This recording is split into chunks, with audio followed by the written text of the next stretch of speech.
नमस्कार किसान भाइयों, चाहे जिंदगी हो चाहे फसल हो, जिंदगी में भी आने वाली जो मुसीबतें होती है उनके बारे में अगर हमें पहले से पता चले तो हम उसके लिए तैयार रहते हैं और वो मुसीबत बड़ी आसान हो जाती है और हमारी जिंदगी का कुछ भी नुकसान नहीं होता है। सेम उसी तरीके से हमारी फसलों में आने वाली जो मुसीबतें परेशानियां है, अगर उनके बारे में हमें पहले से पता चल गया तो हम उसके लिए पहले से प्रिपेयर रहेंगे। हम पहले से ही उसके ऊपर ट्रीटमेंट कर देंगे और हमारी फसल बहुत ही शानदार होगी और हमारा उत्पादन भी बढ़ जाएगा। ये जो चीज है, मुसीबतों का पता लगाना, ये बहुत ही ज्यादा महत्वपूर्ण होते हैं। क्योंकि आप देखो, बारिश का अनुमान पहले से लगा लिया तो दो चार स्प्रे आप प्रिवेंटिव में डाल देते हो, ठीक है। दो चार ट्रीटमेंट कर लेते हो, मतलब भाई एलिड का स्प्रेइंग भी कर दिया, रोको का ड्रेंचिंग भी कर दिया, अब मेरे फसल में विल्ट नहीं आ सकता, ऐसा आपका प्रिपरेशन रहता है। पोटाश भी दे दिया तो दो चार ट्रीटमेंट हो ही जाता है, ठीक है। तो इसी तरीके से आपकी फसल में जो अलग अलग प्रकार की समस्याएं आने वाली होती है उसके ऊपर भी आपकी ट्रीटमेंट होनी चाहिए। उदाहरण के लिए आप देखो, अब बारिश आने वाला है तो अगर आप कोई जैम्प्रो डलवा दिए, एग्रोवेट डलवा दिए, कर्जिट डलवा दिए, तो वो लेट ब्लाइट और अर्ली ब्लाइट के लिए क्या होता है, प्रिवेंटिव होता है। ये आने वाली मुसीबत के लिए ही आप काम कर रहे हो, ठीक है। तब आपको पता होता है कि भाई बारिश गिरा तो ये दो डिसीज आएंगे और हमारा फसल तहस नहस कर देंगे, इसलिए ये स्प्रे बहुत ज्यादा जरूरी है। लेकिन कोई भी प्रकार की आप फसल लेते हो और उस फसल में क्या होता है, दो प्रमुख रोग होते हैं, दो तीन प्रमुख कीटक होते हैं, उनके ऊपर आपका फोकस रहता है। तो प्रमुख रोग और कीटक एक बार तो आप अच्छे तरीके से मैनेज कर लेते हो, क्योंकि हम भी शेड्यूल बनाते वक्त उन्हीं के ऊपर ज्यादा फोकस करते हैं, क्योंकि ये खतरनाक होते हैं, बड़े वाले रोग, बड़े वाले डिसीज, बड़े वाले इंसेक्ट वगैरह जो भी होते हैं, ठीक है, वो खतरनाक होते हैं, हमारी फसल को तो हंस नस कर देते हैं। लेकिन क्या होता है, जैसे पिछले साल वायरस और थ्रिप्स ने, ब्लैक थ्रिप्स ने इतना कहर मचाया, मतलब समझ रहे हो, हर साल नया क्वेश्चन पेपर आ रहा है। आपने जो एग्जाम दिए होंगे, आप एक चीज को नोटिस करना, हर साल एक नया एग्जाम पेपर आता है और हर एक नए एग्जाम पेपर में नए नए क्वेश्चन होते हैं। पिछले साल हमें वायरस और ब्लैक थ्रिप्स का चैलेंज था, इस साल भाई फुटाव का चैलेंज है।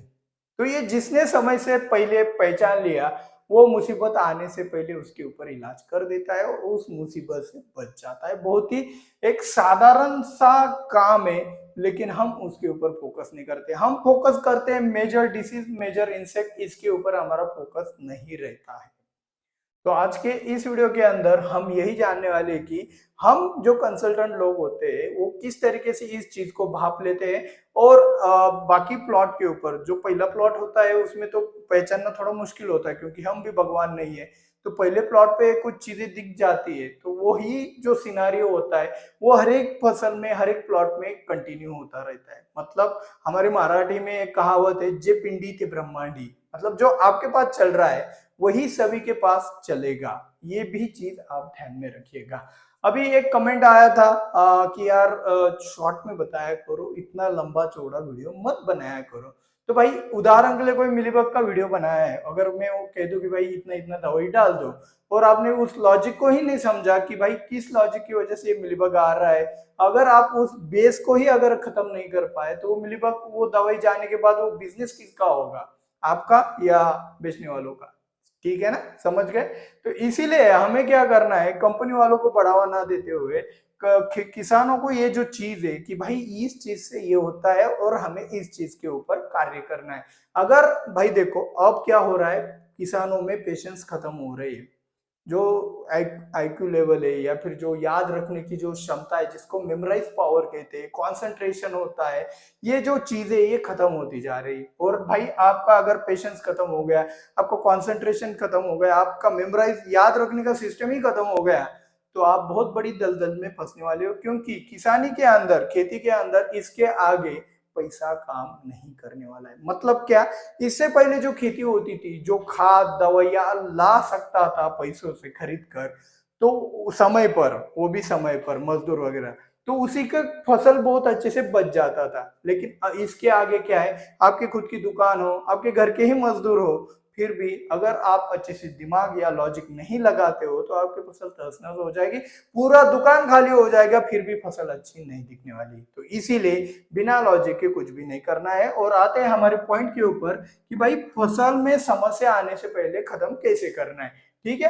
अब यहाँ पे मैं दो तरीकों से आपको समझाऊंगा कि दो मेथड है हमारे पास, ये जो भी संकट आने वाला है आपके ऊपर उसको पहले ही समझकर खत्म कैसे करना है, ठीक है। अब उदाहरण के लिए ये आपके अगल बगल में ये आपका खुद का खेत है, ठीक है, और ये आपके बगल में क्या है, किसान है, ठीक। ये पांच पांच किसान है भाई, ऐसे समझ लो। दो भी हो सकते हैं, तीन भी हो सकते हैं, कितने भी हो सकते हैं, या फिर आप खुद आपके खुद का ही खेत हो सकता है, ठीक है, उदाहरण के लिए, ठीक है।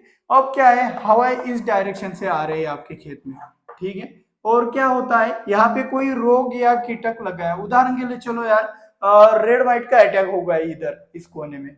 अगर ये 1 नंबर और 2 नंबर का जो किसान है उसका दिमाग अगर अच्छे से नहीं चला, उसको अगर रेड माइट हैंडल करने नहीं आया, तो वो रेड माइट इसका पूरा खेत क्या कर लेगा, कब्जा ले लेगा और भाई वो फसल को तहस नहस कर देगा। और इसका खेत होने के बाद अटैक की बारी आपकी रहेगी। तो इसीलिए दो चीजें आप यहाँ पे कर सकते हो। सबसे पहले भाई इस किसान को भी एजुकेट कर दो कि भाई रेड माइट को खत्म कैसे करना है। इससे क्या होगा, तुम्हारे खेत तक वो चीज आएगी नहीं, चाहे वो बैक्टीरियल ब्लाइट हो, चाहे वो पाउडरी मिल्ड्यू भी हवा के जरिए आता है बॉस। आप ऑब्जर्व कीजिए, जिस डायरेक्शन से हवा आ रही है उस डायरेक्शन में आपको पाउडर मिल्ड्यू का अटैक ज्यादा दिखाई देगा। तो इस तरीके से बगल वाले खेत को भी आप एजुकेट कर सकते हो, हमारे वीडियोस भी शेयर कर सकते हो, ठीक है। अगर वो नहीं देखना चाहता स्टेटस पे लगा दो, अपने आप देख लेते हैं, ठीक है। ये एक फॉर्मूला है। दूसरा वाला फॉर्मूला क्या है, अगर उसके खेत में रेड माइट आ गया है और उसकी फसल चौपट होने ही वाली है, आपको भी पता है, वो सुनने वाला भी नहीं है, तो ऐसे सिचुएशन में आपके खेत में जो प्रॉब्लम उसके खेत में आ रहा है, उसके लिए आपके खेत में प्रिवेंटिव में जो दवाइयां होती है उससे रिलेटेड वो लोड कर दीजिए। इस तरीके से आप बच सकते हो, ठीक है। लेकिन आप कहोगे सर जी उदाहरण के लिए बारिश हुआ और डाउनी मिल्ड्यू मेरे भी खेत में सेम उसी दिन आया और उसके भी खेत में सेम उसी दिन आया, तो हम कैसे बचेंगे। तो इसके लिए तो ये सिस्टम बिल्कुल भी काम नहीं करेगा। ऐसी चीजों के लिए कौन सा सिस्टम काम करता है तो बताता हूँ। उदाहरण के लिए आपका जून में कोई पहला प्लॉट लग गया है, ठीक है, पहला प्लॉट का प्लांटेशन आपका जून में हुआ है, कोई भी फसल ले लेना, और दूसरा प्लॉट का प्लांटेशन आपका 1 अगस्त को हुआ है, ठीक है।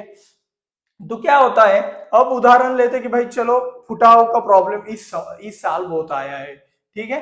तो पहले प्लॉट में क्या हुआ, फुटाव ही नहीं हुआ, जमीन हो गया या फिर आपका न्यूट्रिएंट बैलेंसिंग हो गया, फर्टिलाइजर हो गया, क्लाइमेट हो गया, उसकी वजह से क्या हुआ, इंटरनोड लंबा लंबा फेंक रहा है और फुटाव ही नहीं हुआ। पहले प्लॉट में आपको मेजर दिक्कत आ गया और उसी की वजह से आपको उत्पादन नहीं हो पा रहा है, ठीक है। ये समस्या पहले प्लॉट में समझ लिया, तो 2 नंबर के प्लॉट में आप इसके ऊपर कॉन्सेंट्रेट हो सकते हो। फुटाव ना होने के कारण ढूंढ लो, देखो भाई किसकी वजह से नहीं हो रहा है, क्या कैसे इसके ऊपर इलाज कर सकते। वो कारण मिलने के बाद वो प्लॉट नंबर 2 पे आप अप्लाई कर दो, आप बच जाओगे, ठीक है।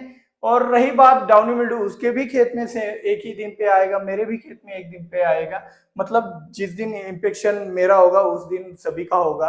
तो इससे बचने के लिए, लेड ब्लाइट से बचने के लिए आपको डिसीजेस अच्छे से समझने पड़ेंगे। इसके लिए होता है बड़ा लॉजिक, 7 8 10 मिनट का एक लॉजिक अगर आप में समझने की काबिलियत नहीं है तो इसके आगे आप खेती नहीं कर सकते। सुनने में थोड़ा कड़वा है लेकिन भाई घुटलो मतलब अंदर अगर आपने इसको पचा लिया तो 100% आपसे बढ़कर खेती कोई नहीं कर सकता। इसलिए मैं कहता हूं कि भाई थोड़ा दिमाग चलाने की अब जरूरत है, और आप दिमाग छोटा कर रहे हो तो ये गलत चीज है। हमारे वीडियो लंबे आ रहे हो तो आपका कमेंट होना चाहिए भाई सर जी जितना लंबा बना सकते हो बना लो, हम देखेंगे, लास्ट तक देखेंगे।